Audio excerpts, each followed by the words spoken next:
time of the Reds, or you mentioned that you were going to go to the Typhoon. These were the very early days of Typhoon. What were your thoughts of going to a brand new aircraft at the time?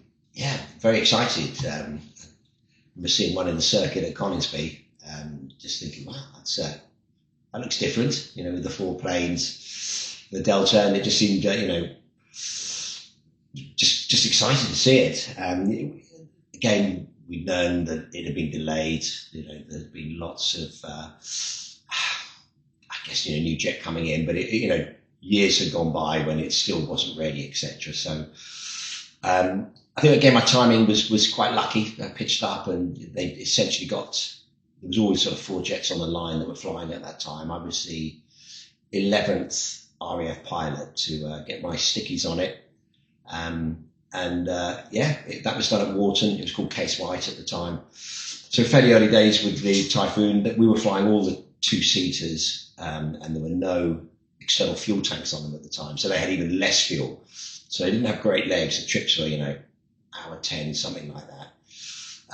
So quite short trips, lots of performance in the jet. Similar thing, ground school, it was sort of coupled together because it was at Warton. So it wasn't as formal as it now is, with the RAF, but it was great. Fairly quickly into a jet. And I remember one of the jets had my name on it. I was the pilot. It was like just rolled off the production line, and must have been the 11th one. So interesting times. We probably spent about 6 months at Warton, maybe 9 months, and then slowly started bringing the aircraft over to Coningsby, getting it ready, and then moved, Coningsby and Toto the following probably summer of 05. Yeah. So what was your ground training like then? Because you mentioned it was like Warton, and it was... Yeah, it was just some BAE Systems engineers just went through all the systems with us. There was a simulator that was constantly being upgraded, so it was always a little bit behind what was in the jet. Again, we were almost working out the checklist and the starting procedures. The guys had been flying it for a bit, so that was done. But constantly it was being evaluated and tweaked, and as new systems came in, how we were going to operate with them, etc. Then my job was going to go to the conversion unit, so it was how we were going to teach the new boys to fly the aircraft, etc. And the syllabus that we were going to do. Right. Yeah. So let's talk about your first trip in the aircraft. What was that like? Yeah, it was a guy. It was with Will Hockenhol, I remember, and it was just a quick back seat whilst I was on ground training, I think, and at Warton, clean aircraft, 2-seater, and I remember him saying, "Do you want to read takeoff?" Well, I haven't flown the thing even, so we'll do one of those. Don't need to use read for takeoff, and it was, it was absolutely up from the F-16 in terms of that performance. I remember the acceleration and just straight away, just rotating to about 70 knots up, using a bit of the fuel that we hadn't got much of in the 2-seater, but it was worth it. Staggering performance. That's what I definitely remember. Big jet, it felt, certainly after the Little Hawk. Again, a bit like sort of Hawk to the Phantom, sort of similar feeling, but pretty modern. Lots of TV screens, lots of systems, but nice to fly. Very, pilot aircraft. You could see it had a lot of potential there. The actual raw performance of the aircraft, similar to F-16. It was 9G capable. The 2-seaters were wound back to 8.1G, but again, all the flight controls, that you couldn't overstress. They flew it or stopped you overstressing, etc. There was. But just nice. It was not side stick. It was single, the stick in the middle. But great visibility. It was, the potential was just obviously there. Yeah, obviously would have been a new generation of aircraft. Did it feel like the next gen iteration of aircraft, having flown like the Tornado, the F-16? Yeah, it's just system wise. There was just a lot more. If you compare maybe to a MLU F-16 or F-18 or F-15, it was, of our era, they call that a Gen 4.5 or whatever. It's just performance was great. And then it's just an iPhone as it just gets more and more features on it that it can do.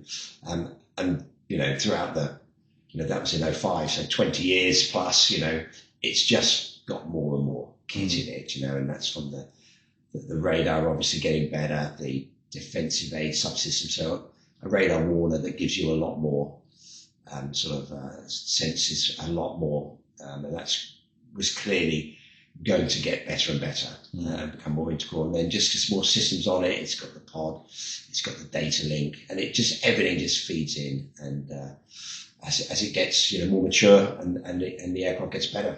Yeah. So back when it was coming into service, there was a lot of aircrew coming from different backgrounds. Yourself came from an air defense background with a bit of multi-role. There was JAG guys coming through. What were those early days like in terms of trying to define, I suppose, how you would teach the students now operate a brand new aircraft in a multi-role environment? Yeah, you're right. It was most of us had flown exchange aircraft, so there was some F-16 boys, F-18 boys, definitely. I think probably over the majority actually on those early days at Wharton, and then JAGs. Lightnings, a GR Tornado mates who'd flown F-16s that was there. You're always going to teach the aircraft of a similar, so, it'll be ground school, it'll be basically learning how to fly the aircraft. Not many trips, it's not a difficult aircraft to fly, but just handling the performance of it.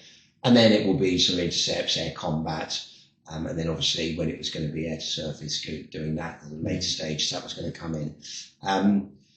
It didn't seem, it was...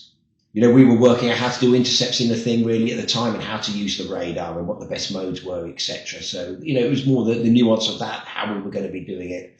But it didn't seem to be that wasn't that difficult. Fairly soon, the syllabus sort of matured and, we started with the first course, on time, I remember. It was quite exciting when the first ab initios who, literally posted straight from the Hawk were going straight into the Typhoon. It was good, exciting times.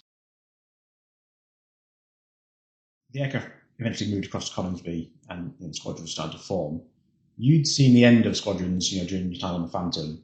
What was it like now on the other end of the scale, where squadrons are now forming? What are those early days like when you haven't got a full complement of aircraft yet? And yeah, it's a sort of bit of a trickle feed and pilots coming in and new boys arriving. But, fairly soon you get an identity. It was 29 Squadron was the OCU. So I guess memorabilia was there and it all sort of pitched up. But, you get the badges, you become a unit fairly soon and you bond together. You all enjoy the flying of it. So, yeah, the squadrons reform and then it's now a Typhoon Squadron.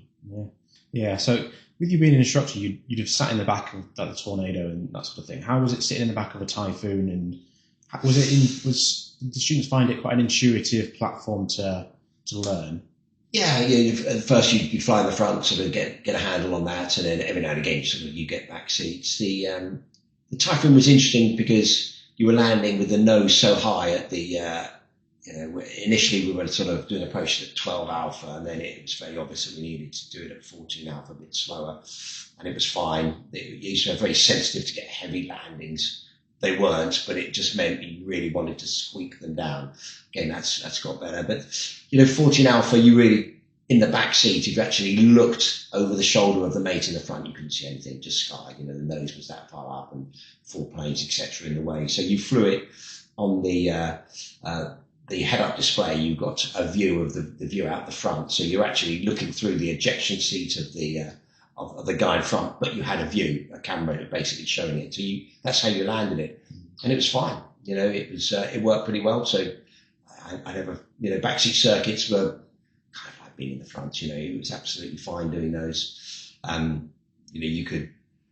You fail all the instruments, so and you get your home panel, so you could fly it just very without any of the head-up displays, because that's how you basically land these modern aircraft, with the HUD working. But again, you just got practiced at just what systems, what save, how do you do it, how do you teach it, single engines, all the various nuances of flying the aircraft. But then really, there was nothing too startling or difficult about that. It was just developing the techniques and the way to do it. But it's really just how to operate the aircraft, fly the aircraft, how to do air combat in the aircraft. But again, really not that dissimilar from the techniques of anything F-16 I've flown Typhoon, Phantom, they're the same.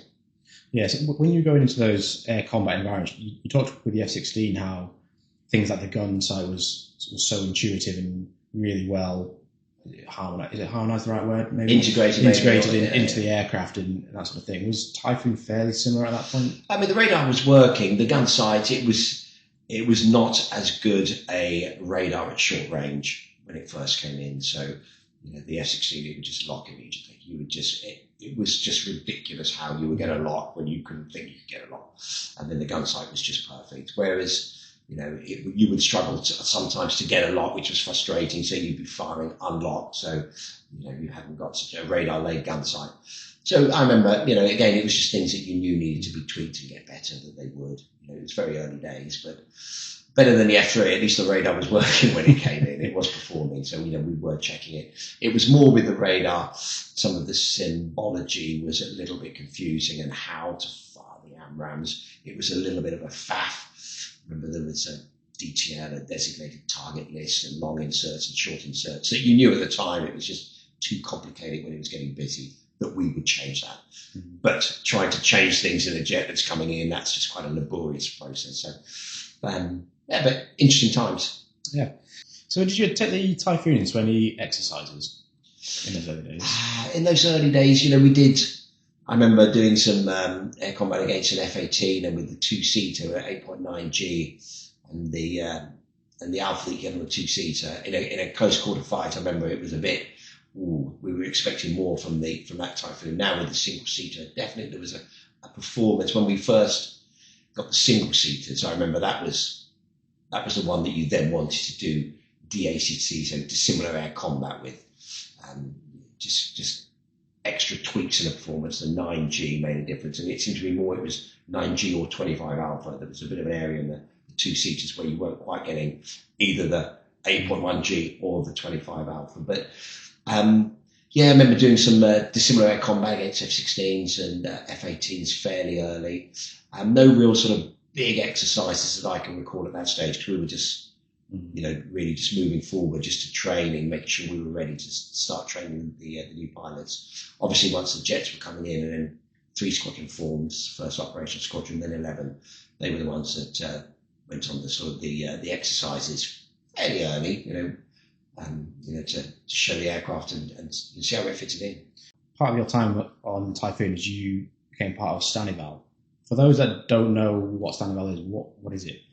Yes, I was an instructor for, I'm guessing, 3 or 4 years. And then as the force developed, you needed to basically standardize it. So you've got different squadrons doing different, conceivably, could be operating aircraft slightly differently. So every year, it's an unpleasant thing for the boys on the squadron. Standards pilot comes in and just flies a check ride. We worked out, again, not reinventing the wheel, but we would do a sort of handling check. And then you could combine that with your annual check as well. This would generally be every 2 years. You would just go to a squadron and then do a check ride. So just check that you're flying, landing the aircraft as you should be, systems, etc. And then you could do a check in information that you were operating the aircraft. That it was basically standard, so that 3 squadron were essentially flying the aircraft the same as 11, the same as 29, and that would be the same in the F3 world and the Harrier world. It was just a standard thing to have a standard section that would just monitor everything. Okay. So you also hold the unique title of being the first Typhoon pilot to get 1,000 hours. What was that day like? Did you know beforehand, obviously, that you were going to get? Yeah, it was a strange one, that, because the Brits were definitely ahead in terms of the flying. I used to go to sort of meetings at Netmo in Munich, and chat to at the time it was Germans, Italians, and the Spanish. The Austrians then came on board, and the Saudis a little bit later. But those initial 4 nations, I think the Brits, we were definitely flying more. You could just get a feel talking to their guys, how are you getting on, how are you flying, how's it all going? And then we'd be trying to, at that time, just make sure we were sort of getting a fairly standard, unified checklist and operating it the same. Mm-hmm. We slightly diverged now, but at the time that was sort of the plan. The emergency procedures, how do you single engine, how should we do it? So essentially we'd be doing it the same as those guys, etc. But it became aware that the Brits we were flying the most, and then as pilot 11, slowly the guys ahead of me just either got ground tours or left the RAF or did various things. So it was just that, oh, well, yeah, I guess I'm the not the last man standing, but, I'm just the number one in terms of the hours at that time. And then, it was, again, hey, you boys close to 1,000 hours from the other nations? I'm like, no, nowhere near. Guess it'll be me. But it was lovely. So there was a bit of a PR thing to get 1,000 hours. I think I made the local news, and Netmo or Eurofighter gave me a little silver Typhoon, which was great. So just one of those things. It was just a nice to have been the first. I genuinely thought it would happen, but it did. Yeah, cemented in history. Yeah, there we go. Yeah. Yeah. So, did you have any memorable stories that really stand out in your mind from when you flew the Typhoon? I mean, we did. It was just the early days of the jet. I remember I was I think the first to have an engine failure in a Typhoon, and it was a bit novel. It was because the sim was, you practicing engine emergencies in the simulator, and then it was a strange one. The inner guide vanes on one of the engines just weren't working correctly, and it sort of started itself with oxygen and just flamed out. And it was over your house nearly, probably, just heading out over the coast towards the North Sea at about 15,000 feet. And she chats to you and just informed me, left engine flame out. And sure enough, you've got some head-up engine instruments, and the left engine was definitely winding down. And you normally didn't podge on the right-hand TV screen the engine page. You'd normally fly with it up, and the whole time you'd have different systems set up, or various the DAS, the sort of radar warner on that one. But before I even podged the engine page, I remember I podged the fuel page, just going, sure, I've got fuel. And it wasn't anything horrid. But it was an engine page, and sort of came back, landed single engine. But it was strange. It was the systems on the aircraft, it's from one engine can drive all the systems on the other one. And I remember when I then put the throttle off, even the left oil peak caption went out. And I remember flying back, because at times you get used to having a few captions with the aircraft. It was early days. But this was the one time I came back with, I don't think I had any captions, but I was single engine, and it was just, that seems strange. What a strange, slightly weird.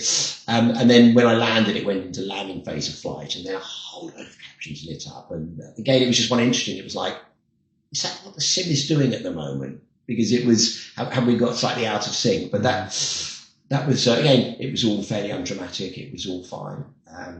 But yeah, just really sort of early days getting used to it. I definitely remember the first time we flew the single-seater, when the single-seaters arrived, and then they had, a centerline fuel tank we used to fly with. So they were just, much better fuel, still a 9G aircraft. It's a nice fit, I think, a centerline tank with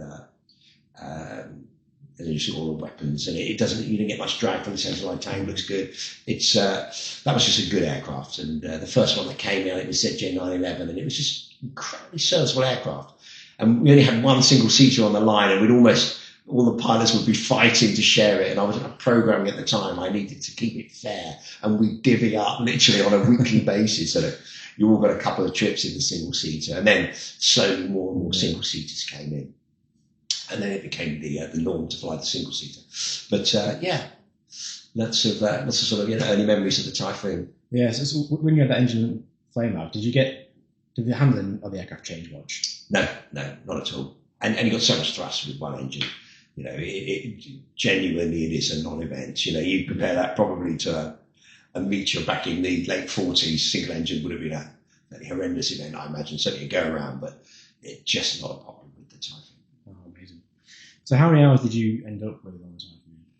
That's a good question. I'm guessing certainly 1,000 hours again, not that bad, but maybe sort of 1250, something like that. Okay. Probably, I guess. Yeah. You do well. Need to check the logbook. Yeah.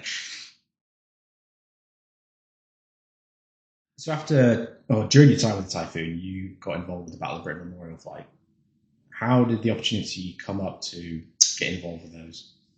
Yeah, I'd sort of let it be known that if there was a slot, I'd love to do it. But I think that's very standard with all the pilots at Coningsby. To have a hangar a couple of 100 yards away, which had 6 Spitfires in it, and 2 Hurricanes, a Lank and a DAC, and some chippies. It was just the crown jewels of the RAF. And absolutely, I speak probably for most boys, just to try and get your hands on a Spitfire. It's just the ultimate. So, I'd applied, let it be known, I hadn't written a letter, but there were no slots and it wasn't going to happen. And then I think it was one of the station commanders, had elected not to fly. He was going to concentrate on Typhoon. So there was a slot available. I remember the boss of 29 came in and sort of he was just sort of smiling. I don't know, he was just chatting about something or other. He goes, should tell you something, but I can't. I don't know what. And it was going to be announced a different way, but I think I managed to twist his arm enough that he went, when you get told, make sure you act like a surprise. But you've got BBMF, you're gonna be flying the Hurricane and the Spit. And it was like, wow, unbelievable. I mean, literally dreamlike. I could not believe, that was going to happen. And that was in the sort of end of 2006. So I've been on the Typhoon a couple of years at that stage. So I guess I had probably 5 or so, 6 glorious years where I was flying the Eurofighter and the Spit and the Hurricane. So and some days flying both is just I think if you could write the perfect job, it's probably out there. Yeah, absolutely. So it may be a silly question, but for those that may not know, why do we have the Battle of Britain? What's their role? Well, heritage of the RAF. So remembering the air shows, and just again, that iconic sound. I mean, obviously the civilian Spitfires and Hurricanes, but it's just the crown jewels of the RAF. So it's there. It's for recruiting. It's for the remembering the few. Lest we forget is the motto. And I think the Army has a tank museum, and the Navy will have, its historic section, etc. And we have the Battle of Britain Memorial Flight, and it's fantastic. You put the sight and sound of certainly, the Lancaster at low level, its hair on the back of your neck. It's remembering those brave boys, and it was such a wonderful time, particularly, that sort of, I guess, there was the boys were still around. We got to meet and call Battle of Britain pilots our mates, and that was just wonderful. And the stories that the Lancaster boys would come out, it was just extraordinary, the stories they would tell, and that history that you were part of, and it gave you that connection to be able to chat, albeit you flew when the weather was nice in fairly pleasant skies, and it was completely different for those guys. But just that the whole thing, just wonderful to be part of. Yeah, absolutely. So it's fair to say that the BBMF holds some priceless aircraft in there. What's the process that you would go through before you were given the keys to a Spitfire? Yeah, it was just learning to fly tail dragger piston engine aircraft. So the Chipmunk was the tool that was used for that. And you're flying a Typhoon, but the Chippy at first was just such a more difficult aircraft to land, in a crosswind, because you hadn't got tail drag experience. So it was just building hours. I think 25 hours was the plan, and fairly soon you wanted to jump into the back of the Chipmunk. So you had a guy who wasn't sort of qualified in terms of pilot wise, a few guys who were, they could start the little Chippy, and then you just take control, and then you would be the captain from the back, and then you would just fly the whole thing and go to little airfields where there was a crosswind, and just after you'd been sort of sent solo in the thing, and go up, and you do some aerobatics, and you do various practice engine failures, etc. But the real hours building and a skill set that you needed was really just takeoff and landing and crosswind, and just building hours in the Chippy, because the way the BBMF did it, there was no two-seaters, there was no two-seat Spitfires at the time, so they chose the Hurricane as the more forgiving aircraft, and you just went solo. So your first trip in a warbird was you on your lonesome, starting it up. You did the ground school, but there wasn't the comfort blanket of somebody else with you. It was just you, and for myself it was LF363, the Hurricane, beautiful Hurricane BBMF, and they entrusted me with her, poor thing, and off I went. Yeah, so what was that first trip like in the Hurricane? Unforgettable. Yeah, it was just remember everything. Remember the whole entire, whatever it was, 30 minutes of that flight, but airborne. And just getting a feel for it. Wow, I'm airborne in a hurricane. Got the wheels up, and reduced the power a little bit. Climbed around. It was a funny day. It was going to be very, very thin, sort of high pressure day, but a very thin layer of sort of haze and cloud. And one of the other guys was airborne. It was just, you could sort of see through it popping up. And as I was sort of doing that, he said, "No, it's actually thicker. Don't go up through it." So I then go back down a little bit, and it's just fine. But it was just, wow, just, pinching yourself that you're in a hurricane on your own, but knowing, oh, I've got to land it. First one was a bouncer, I remember. Mm-hmm. And then it was all right after that. Just getting a feel for this hurricane. Yeah, wow. Yeah, was it easy to fly, or was it like a handful? It's not difficult. It's just at the time getting used to it and probably not having as many, the pilots back in the day, they were taught really well. Generally the route through was Tigermoth, Harvard, but they would have spent, a good year plus, flying those, a lot of hours, and then jumping in whatever they jump. But they were good stick and rudder men and used to tail drag because that's what they started on. So I think they're probably more intuitive, and they were better probably on their first solos than probably I was, I would say.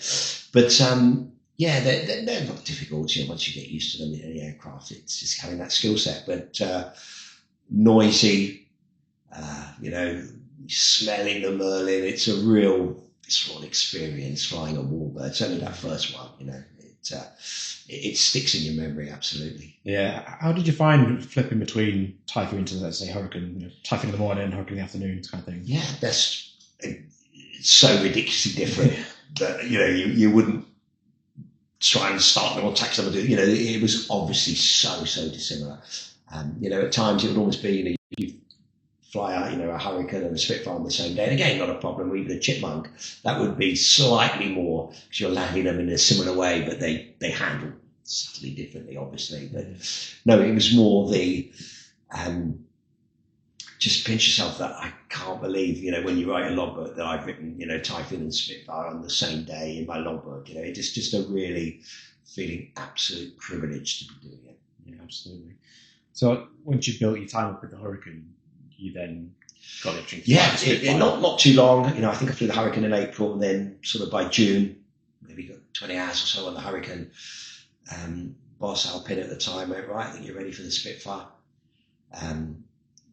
Again, it was just quite quick ground school, fairly similar, just a few nuance differences, but a couple of hours chatting through, sitting in the thing a lot, just, going through it, on your own, just in the hangar, just looking, making sure you know all where the switches are, etc., and that you're happy with the gear lever and the flaps and those switches you're going to be touching. But just that's really all you could do. There was no simulator, there's none of that at the stage that we used. And then got airborne into Mark 9 in the morning, and then I flew the Mark 2, which is the only airworthy Battle of Britain Spitfire at the time, in the afternoon. It's fairly precious, and I flew a Spitfire. Wow, that's a dream come true. Makes the hairs on the back of your neck stand up. It was, it really was. I remember almost a Mark 2, just how light and delicate that aircraft was. It just seemed just perfect, a real fighter, extraordinarily light on the controls. And again, that sort of F-16-esque almost a little bit, just very light on the controls, very twitchy landing, but just a pilot's aircraft. Again, you strap it on, it becomes a part of you. And the handling of it, just sublime, beautiful machine. Yeah. So all these aircraft came from a time when they were pretty much hand-built. Did they all have their own little, nuances? And I guess they did, but I'll now fly 2 Mark 9 or T9s, so the 2 two-seaters that Aero Legends have, and they're a slightly different engine in it, a couple of different things, but actually they're pretty similar. The bob weights change in the weights on the 2 two-seaters. So actually, one of them is slightly lighter, certainly at slow speed in the flare, than the other one. The Spitfires, the BBMF, the Mark 2 and the 5 were very similar. The 9 and the 16 were pretty similar, even when one was clip wing. It was slightly faster, but I would say pretty similar. And then obviously the two 19s were very, very similar. But if you compared the 19 with the Mark II, very different, those Spitfires. They did feel, handle the engine, very, very different aircraft. But still Spitfires. Yeah. So part of what BBMF does is display the aircraft. How would the team come up with a sequence to display them? Yeah, that's tweaked. The sequences have been fairly similar. And, I remember when we then started to do, half horizontal, so pulling up into the vertical and doing that as part of the display. That wasn't done, in the first years. So I think the concept or the feeling was, that the aircraft it's the aircraft that people come and watch. That, you don't need to do a very dynamic display. It's really just, and then obviously the formation with the Lancaster, trying to make that's changed, and it has been tweaked and the various bits. And I think the Lancs now changed its display, but there's only so much you can do with a Lancaster, and with the aircraft and the fighters as well. But yeah, again, you do want to try and slightly change just to make it, slightly different, for want of a better word. But and anything that you see is, that looks nice. When you pull up towards the crowd and you see them to win, maybe that would be a nice angle to arrive in, or etc. That you can tweak. But again, there's only certain things you can do in these aircraft. Yeah. So you got involved in some notable occasions whilst you were with BBMF. One of them being when the Canadian Lancaster came over. How much planning went into that, and then how much planning went into what you'd be trying to do with that aircraft? Yeah, that was a great year. That was 2014, the sort of Canadian Lanc guys got in touch and said they were going to bring it over. What could we do? And it's sort of approval, and it was a bit of a no-brainer, obviously, to put the two Lancasters together at an air show. Clearly, we needed to get approval for that. Needed to get a workup and get that stamped, and it was just a great time. It was I remember they arrived, and the weather wasn't brilliant. It was very thunderstormy. They were coming down from Iceland, and we sort of tracked them in, and fairly soon they needed to do lots of just handshakes and excitement as the two Lancs were together hadn't been together for years. That was wonderful to see them. Lots of the veterans there, etc. So it was a real historic time. But then the practicality, make sure that the Lanc fuel filter changed, etc. because we put some hours flying over here. And then very soon put the two Lancasters together in formation, and just decided that the RAF one would lead and the other Lanc would simply be in line astern. So the boys doing that. I remember an early trip, I think I flew in the sort of the mid-upper in the Lanc just as a sort of observer to see how they were getting on down the back. And there was a fair bit of movement from the second Lanc. It got better, and then we're just working out, and then we put the fighters on it. But essentially we got a routine together. I was sort of phoning up the organisers of air shows, and it was just sort of, how to sort out, paying for a little bit of the fuel and almost, how, do you want the two Lancasters? Of which the answer was, yes, definitely want the two Lancasters, at every air show, and where we would route and how we would do it. But essentially it all then, the first air show I vividly remember was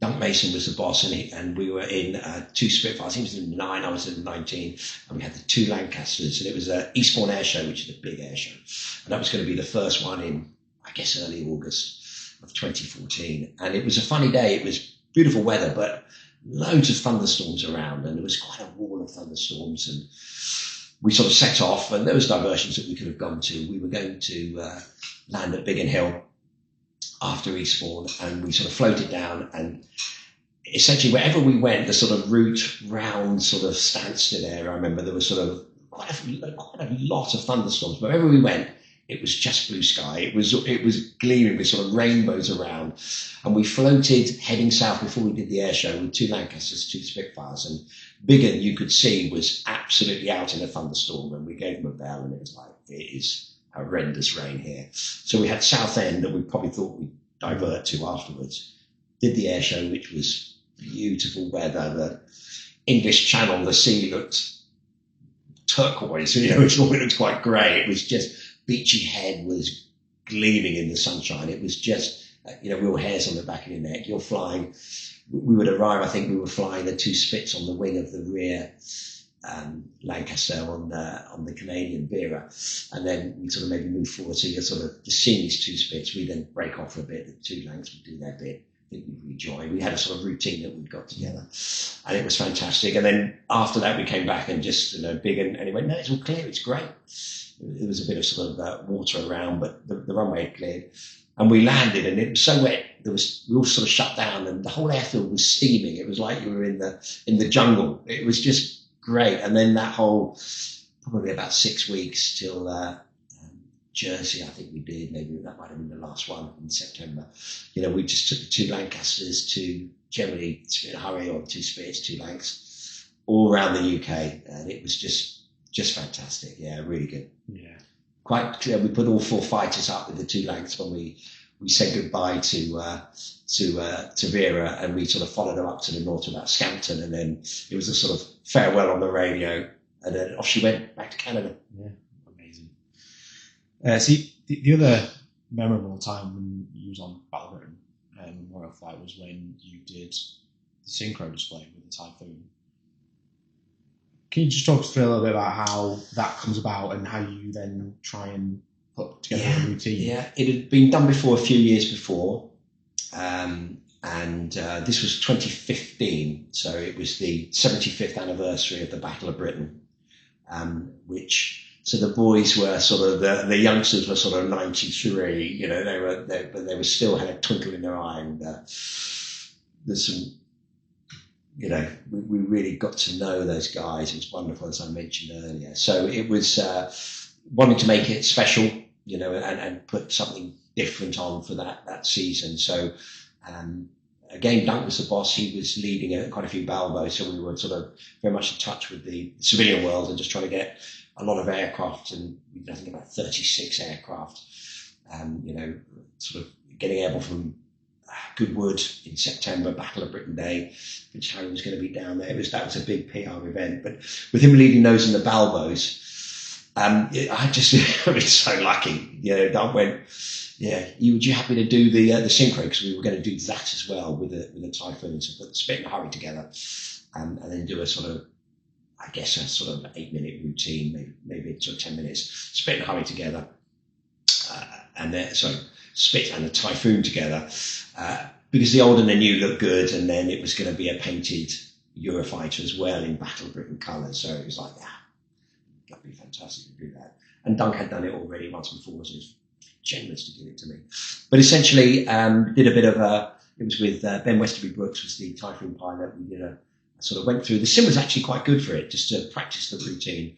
But we would arrive as a pair, with the Spitfire leading, obviously the Typhoon tucked in close, and do just a few sort of wing overs and sort of 360 crowd front with the Typhoon in echelon, and then in line astern, and then point at the crowd and split. So I go one way, Typhoon would go the other. So that looked great. And then it was really, even together it was quite interesting. You'd hear the Merlin at some times, and then you'd hear the jet, often the Merlin coming towards you and the jet going away. So you've got that sort of sight and sound of the two aircraft. The painted Typhoon looked really good. They went for a Battle of Britain, so it was a brown and green. So it was nice when we flew it big, and had one of the best trips ever with we flew in formation with the Reds as a six ship. Then I split off, and then Ben was holding ready in the camouflage, and I was in the Mark II. So we then did the display, and it was just fantastic 30 minutes of my life. That one, a sort of six ship of Spits and Hurricanes, and then I guess we were 15 when we were with the Reds, and then the synchro at the end of it, all in one flight. But it looked fabulous with especially with the Mark II Spitfire. Mm-hmm. And so we'd split, and then essentially we'd sort of mirror each other. So it would be kind of the comms would be together, pull, roll, and then we'd hopefully meet in the middle, do 360s, but opposite. So the BBMF had a synchro show that they would do that with two Spitfires. You could do it with the Spit and Hurry as well. So that was, we knew that routine, and it was just making sure that it would fit in with the Typhoon. But the 360 was fantastic. You'd be doing an opposite 360 level turn with the Typhoon coming towards you, and it was just great. You could hear it as it went past. It was fantastic. And then it would end with a roll, and then the Typhoon would then plug the burners in and sort of go vertical, and that would be the end. But did it at Riyadh. Quite a few events actually that summer, 2015. I think we did 30 odd displays, something like that maybe. But really something different. And I've seen an F-15 and a Mustang together in close, and you can't help but watch. It just looks good. And I think the Spitfire and the Typhoon, just worked, and it looked nice. So very, very proud to have done that one as well. Yeah. So was it challenging trying to do stuff together with a Spitfire and a Typhoon, so opposite ends of the scale in terms of performance, and it worked. It was fine. What I quite liked was I had a sort of reasonable power setting on the Spit, but by no means full power, and just sort of if I needed to just on the 316 and I've got the Typhoon tucked in behind me, I can see in the shadows there's a Typhoon behind the Spit. But if I would sort of gently pull just a little bit tighter to make the line, but nothing excessive, just leaving as you would with two Spitfires, at times just chatting to Ben, and he was like, I was in full dry power, because with the speed, it was obviously he's getting a lot more drag at the sort of slightly slower speeds, maybe 240. Right.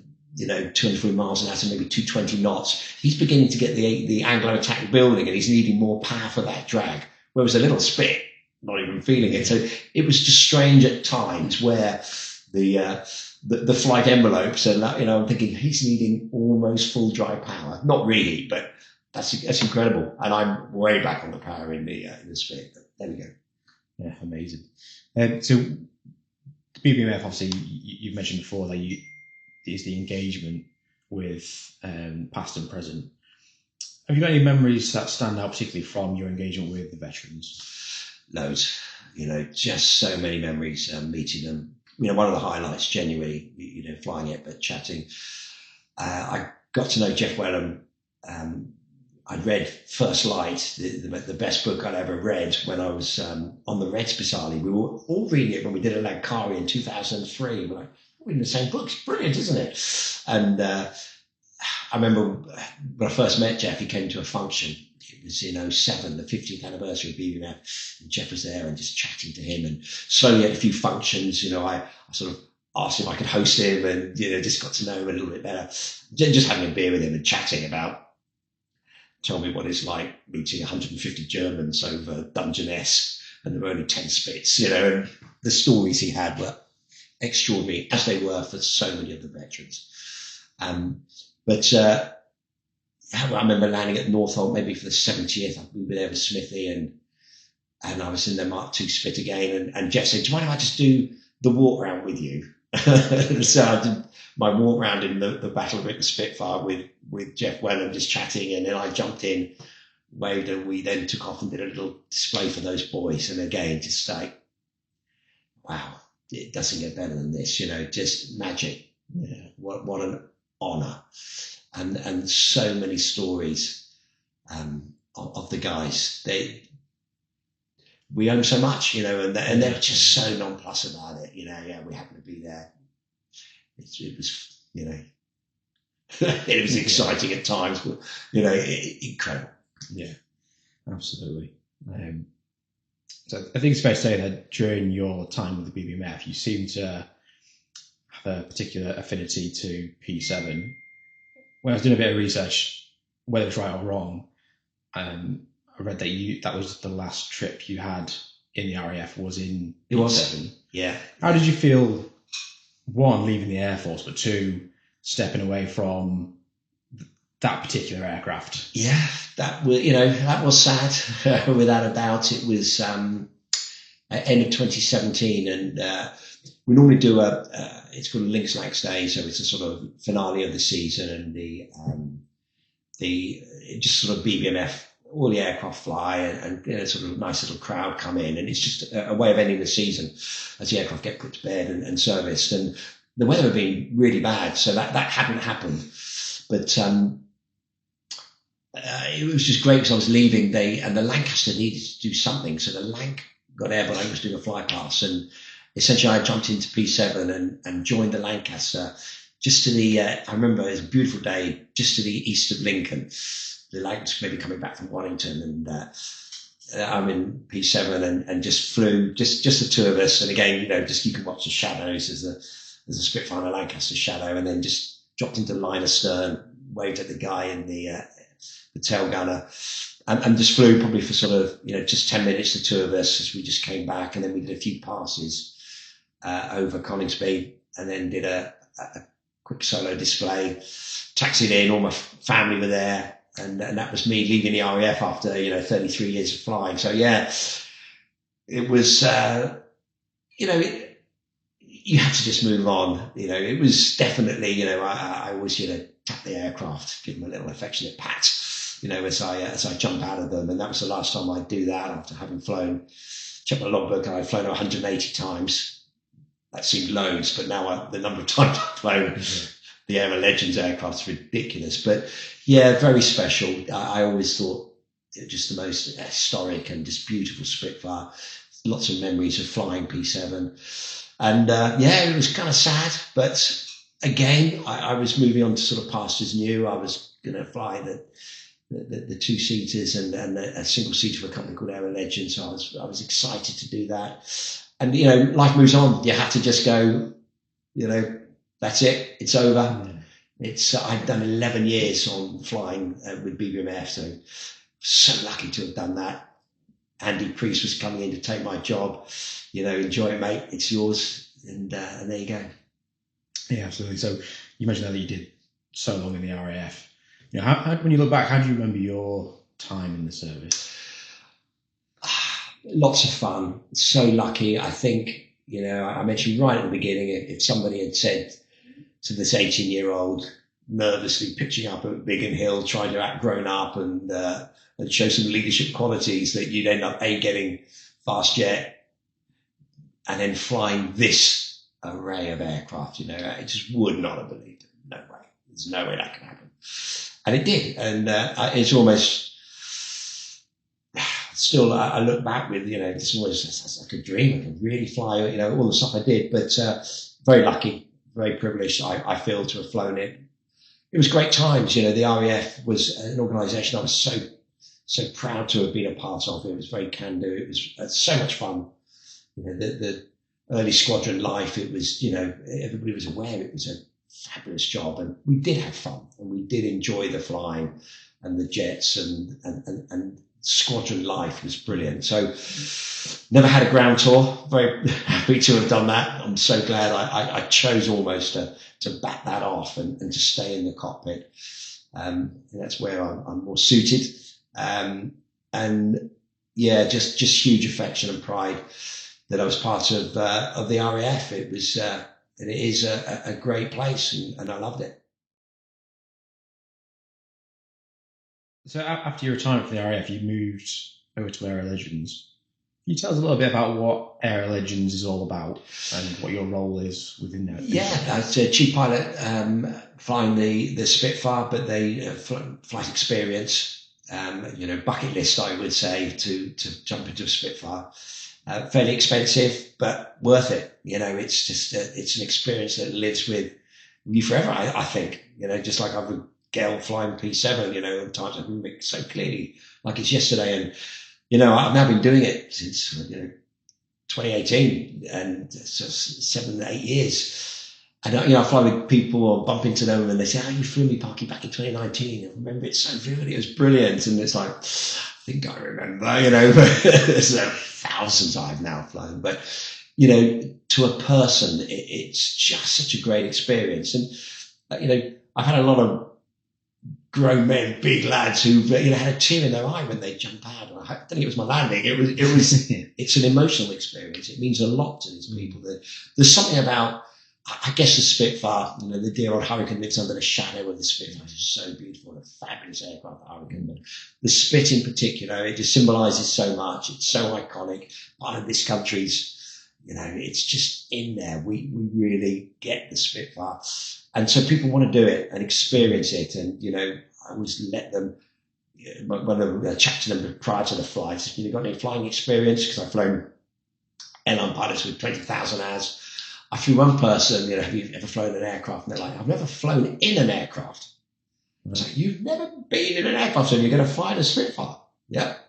Okay.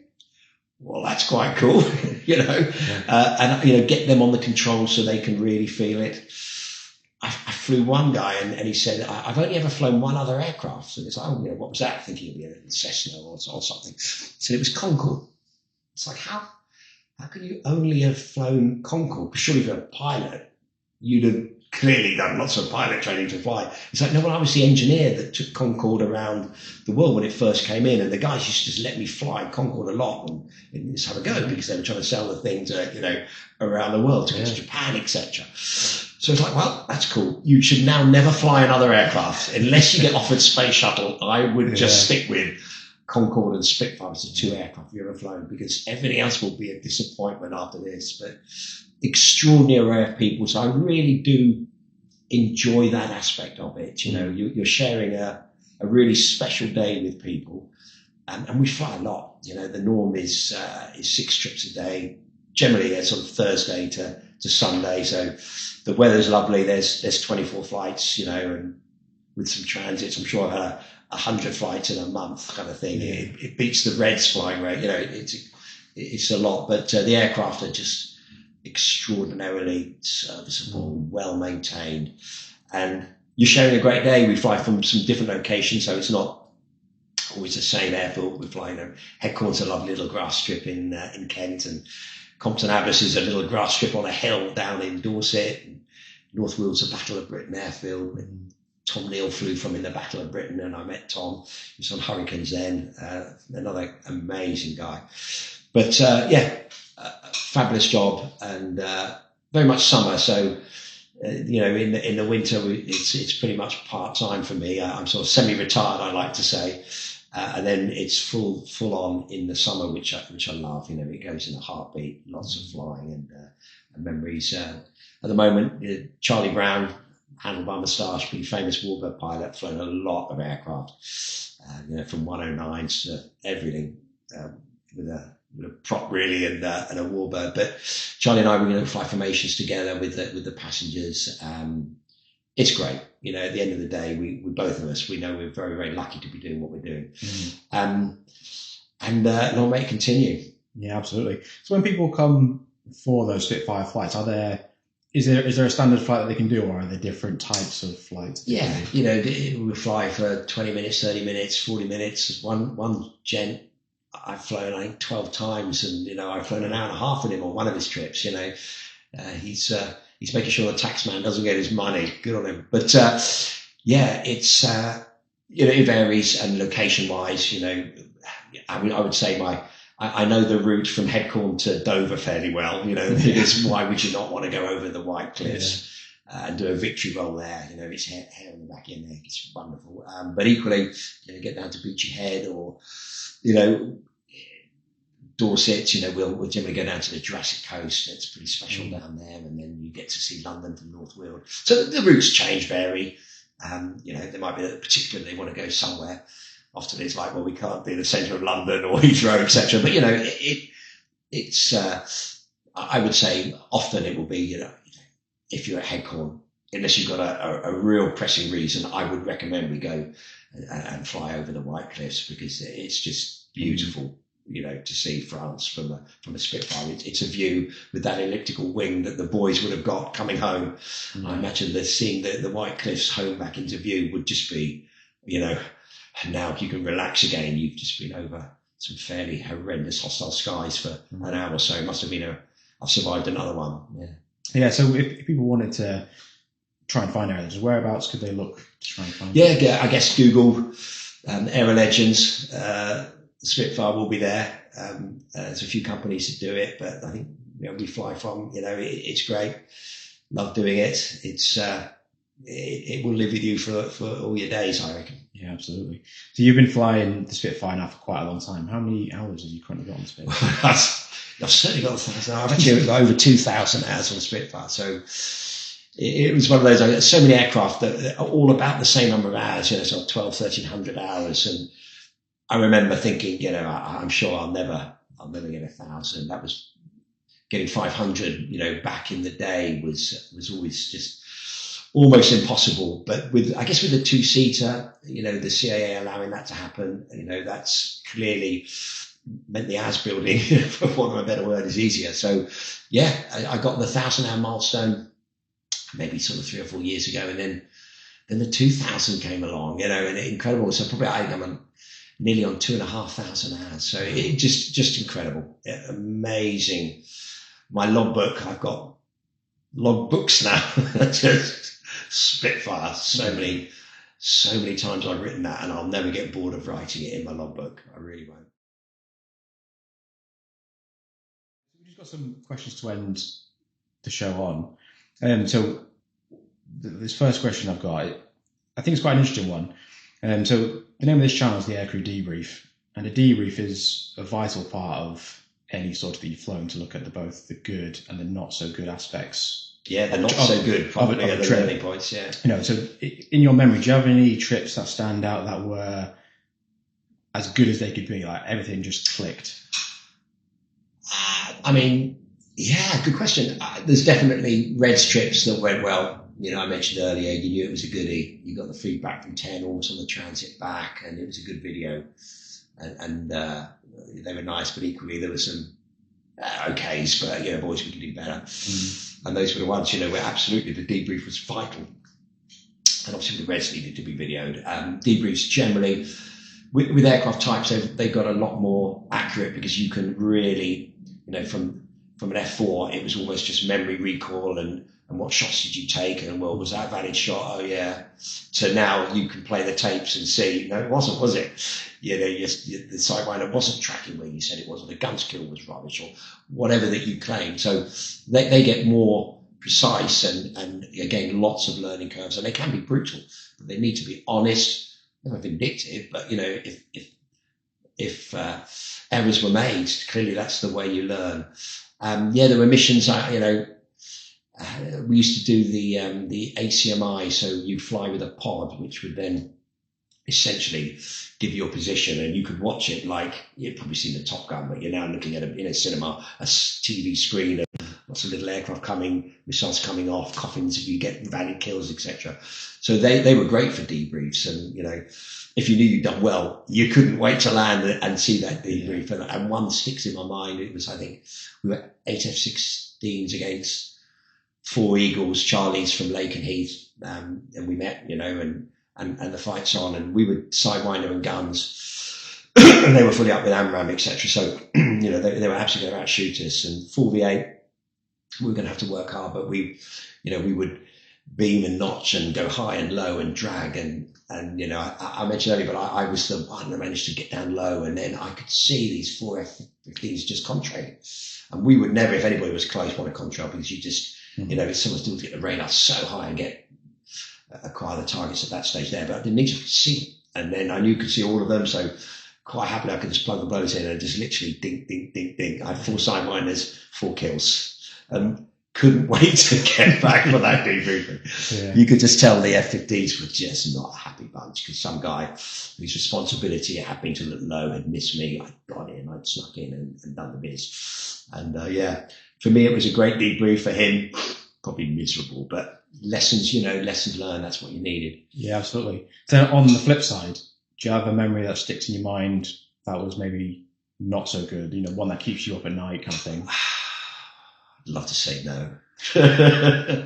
I wouldn't say keeps me up at night, but it's strange. You do at times how the brain works. I do remember trips where... Or maybe the one you learned the most from. I'd have to think about that one. It's just, I've had, I would say more not in debriefs, close calls where I've messed up flying, that, definitely scared me, and I knew I'd done wrong. That would be, they play on my mind. Shouldn't have done that, or push the weather a bit. Did okay, but new judgment, you need to have a chat to yourself. And, there were times, one instance in a Phantom, a very good mate of mine, we came close to hitting the sea, and, visually the cloud was absolutely, I thought it was a very, very thin layer. I just ducked down, but actually it turned out to be fog. And again, just what was it doing? Those sorts of lessons, absolutely stick with me all my life, and I do think, I was young and stupid. That's how I would almost debrief myself on that. And don't do that again, you idiot. But, that's how it was. And there were, I would say there'll be very few pilots that say I've never messed up, in 30 years of flying, because it's human nature. But just learn as best you can from it. You're not infallible. No, absolutely. So obviously we know now that you've had such an amazing career. I'm glad we're not ending on this. No, absolutely.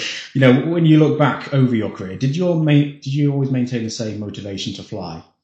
Yeah. Did it change? Yeah, I think I was very lucky that I was always moving on to an aircraft. Essentially, I was looking forward to fly. So again, that made the pat on the back of the aircraft I was leaving easier. I think it's sad for want of a better word, but from a young kid, I definitely have a passion. I guess it's there. It's my blood. I love flying, genuinely all sorts. And I have never lost that. And every aircraft I've flown, I've enjoyed. And it burns bright, to be honest. I love it. Yeah. So you were awarded an MBE for your dedication to aviation. I know nobody goes into these things for the honours and that sort of thing, but how did it feel when you were sort of made aware that you were going to receive an MBE for the work that you've done? Yeah, it's just a surprise, to be honest. I didn't expect that one. A lot of it I thought, loads of my mates would have given their right hand to, do the work I did on the Typhoon, bring into service and helping there, and giving up your summer to fly a Spitfire. I think there's some guys do a lot more onerous stuff to get an MBE, but it was a privilege to do it. I felt very honoured to be given an MBE, but I won't tell you what my friends say it stands for, but it's it's a good one. But nice to receive. But I equally, I think getting your pilot's wings is the first thing that really means so much. That was such a proud moment, that I got that, and then become a fighter pilot. There's so many little moments in your life that possibly stand out more. Just wow, I'm so glad I've done that. Even dare I say my 1,000-hour badge collection. I'm just glad I've flown those aircraft. I've got those memories.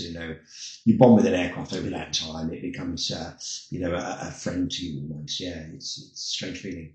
Yeah, absolutely. So you've flown some amazing aircraft. If you could only fly one more time of any of those aircraft that you've taken, what would you take and what would you do? Wow. What a question. Of the aircraft I've flown. If I wasn't flying the Spitfire so regularly, the no-brainer would be it's the Spit. Absolutely. And if I could, can I jump in P7 again? Please. That would be that one at the moment. Jet-wise, that's a really good question. I think I probably, a bit of me, when you're having a beer, chatting over, if we flew them operated, then what should we get? A bit of me like an F-16 would be a cool little passenger trip. That would be a great aircraft to jump in again. I did love the F-16. It was loved them all. But maybe I think you probably ask me tomorrow, I'll come out with a different answer. But let's go 16 for now. Not a bad choice at all. Yeah. The final question. For anybody who's looking to go into aviation, whether military or civilian, what would your advice be? A great job. I think if you're making or thinking about it, and hopefully you've got that passion, that desire, it will be tough. Learning to become a pilot. You'll have moments, like I say, it won't be easy. It's a bit of a mountain to climb up at times, bit of a roller coaster, the cliche, but the highs are really good, going solo, flying, that feeling, it's a wonderful job. And if that's what you feel you like, absolutely go for it. It'll take a bit of dedication, probably take a bit of money or get a bit of sponsorship, interviews, etc. But I would say there's no real bad job in aviation. Pilots, we tend to always look at what each other's doing, going, "He's flying now, it's just a good job." Where is it? And we're all a little bit, grass is greener, but we always look and most jobs you go, that's a great job you've got there. Wow, I like that one, So yeah, give it a go. Why not? It could easily be you. Absolutely. If I can do it, let's end on that one. Yeah. Yeah. Well, thank you so much for this, and on behalf of everybody that watches this, just thank you for giving us some time to share your story. We really appreciate it.